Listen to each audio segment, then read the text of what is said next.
গাইবান্ধার পলাশবাড়ির করতোয়ার শাখা মাৎস্য নদীর আমবাগান ঘাট পারাপারে প্রতিনিয়ত দুর্ভোগের শিকার হচ্ছে গ্রামের হাজারো মানুষ। বন্যার সময় নৌকাডুবির ঝুঁকি, শুষ্ক মৌসুমে হেঁটে পার হতে গিয়ে দুর্ঘটনার শিকার হচ্ছেন গ্রামবাসী। বৃষ্টি দ্রুত নির্মাণের দাবি জানিয়েছেন স্থানীয়রা। গাইবান্ধা প্রতিনিধি গোপাল মহন্তের তথ্য এবং চিত্রে বিস্তারিত জানাচ্ছেন তানিয়া আহমেদ। করতোয়া নদীর শাখা নদী গাইবান্ধার কিশোরগাড়ি ইউনিয়নের জাফর গ্রাম দিয়ে বয়ে গেছে মাৎস্য নদী। এখানকার মানুষদের নদীটি পারাপারের একমাত্র ভরসা বাঁশের সাঁকো, আর এই সাঁকো দিয়ে পার হতে গিয়ে প্রায়ই ঘটছে ছোট বড় দুর্ঘটনা।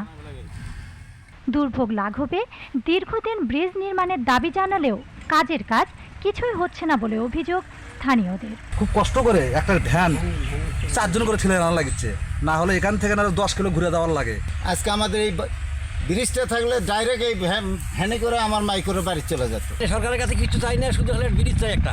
নদী পারাপারে ব্রিজ না থাকায় প্রতিদিনই ভোগান্তি পোহাতে হচ্ছে স্কুল কলেজের শিক্ষার্থী, অসুস্থ রোগী সহ সাধারণ মানুষদের। 8টার দিকে আমাদের প্রাইভেট থাকে, তখন 45 মিনিট 40 মিনিট আগে আমাদের বের হওয়ার লাগে, এতে আমাদের সময়ের অনেক অপচয় হয়। এই গ্রামের মানুষগুলো আমরা এই দিক দিয়ে যাতায়াত করি আর কি।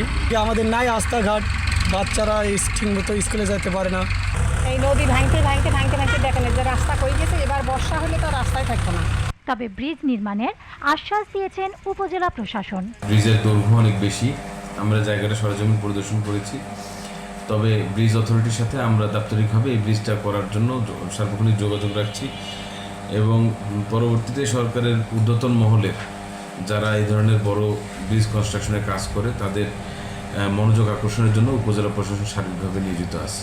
আশ্বাস নয়, দ্রুত ব্রিজ নির্মাণে উদ্যোগ নেবে কর্তৃপক্ষ, এমনটাই প্রত্যাশা ভুক্তভোগী গ্রামবাসী।